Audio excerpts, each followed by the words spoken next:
Okay, and I'm going to break the mold here and stand up because I'm tired of sitting down. So, listen, I'm sitting here listening to all my colleagues in both roundtable sessions, and all I hear is changes in reimbursement, reductions in reimbursement, creative ways to counterbalance what's happening with Obamacare and what's happening with the changes with our government.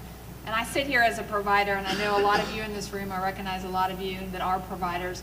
What does that mean to us? What does that really mean to us? So I want to talk a little bit about that.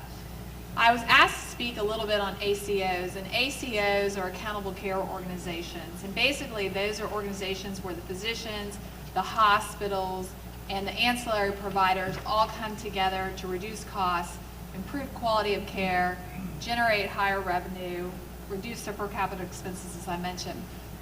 But for us, I'm in the surgery center industry, and I want to talk a little bit about narrowing networks for ancillary providers.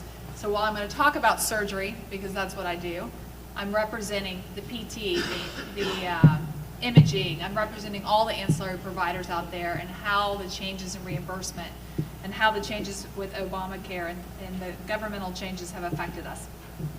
So even though there are 600 active ACOs in the country, only about 10% of them have actually reduced the number of surgery. So while I was asked to speak on ACOs, I'm going to be honest with you, and the ACOs are not very prevalent here in Houston, nor are they very prevalent in Texas. Although I will say that Memorial Hermann and Aetna have done a pretty good job of putting together an ACO that seems to be effective.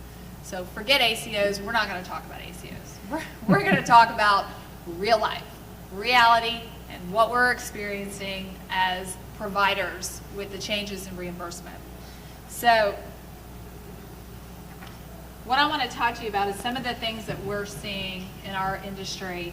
I own hospitals, I own surgery centers, I own imaging, I own lab companies, I own physician practice companies, many companies, and all of these companies, while they're all ancillary providers, they're all affected by the decline in the changes in reimbursement.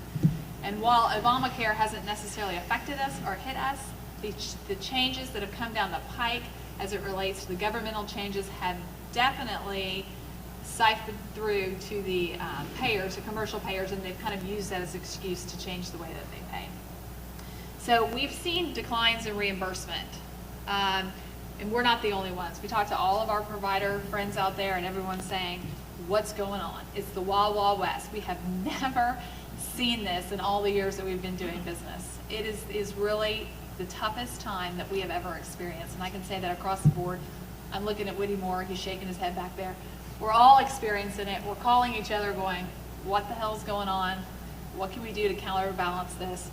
And so decline in reimbursement, so no payments. We're seeing that the payers are paying about 15% less than they have traditionally paid. A year over year, you may see a 1 or 2% decline, but the declines are more like 15% 2013 versus 2014. So they're substantial. The payers are also starting to deny access to patients. It is rumored that Aetna in 2015 is going to require the provider, the patient, and the facility to all get on the phone and to agree to this patient having care, like let's say you're at this out-of-network facility, in advance, and actually get the patient involved. The physician's going to have to get on the phone, prove the necessity of taking these patients to, as an example, out-of-network facilities. So they are really cracking down by trying to get the the patients more involved than they've ever been. Higher copays and deductibles. I see a lot of you shaking your heads. We've never seen copays and deductibles like this. They went from being $1,000 deductibles to $10,000 deductibles, copays being 90-10 to 60-40. It's all over the board right now. They're threatening to delist physicians. So physicians who aren't doing what they want them to do, the payers, they're threatening to delist them. And a lot of physicians have recently been kicked off panels. Aetna, Cigna, United, they've all threatened and or kicked physicians off panels for not following what they call is the procedural way of doing business when they're the ones that actually sold the plans in the first place. So in a sense, it's fraud. More disclosure than ever. We're having to log every time a patient comes to the facility, that they know if the physician has a financial interest, that they know that the facility could be out of network or in network. There's more disclosure required in the office, in the physician's office, than in the facilities, and more proof of quality controls. So what are we doing about it? Well, I'm sure all providers have different options. There's a lot of things that our colleagues have talked about, like capitation, ACOs, bundled pricing, direct employer relationships. All of these things are very creative. Things we never really had to depend on before. We just provided a service. Someone mentioned, I think it was the lady that was sitting here, she mentioned you go to the grocery store and you pay for your groceries. Well, you would think that that would be the kind of health care that we'd be providing, that you go and you actually pay for your groceries. But it's not necessarily happening that way. So I remember telling all of my employees, one day you're going to care about cost. Right now, fee for service, we're making a ton of money, everyone's happy, doctors are happy, nurses are happy, patients are happy, everybody's happy. But there's going to be declining reimbursement, so we have to watch our costs. So there are a lot of different things that we're working on cost containment measures. We have to consider alternative reimbursement options.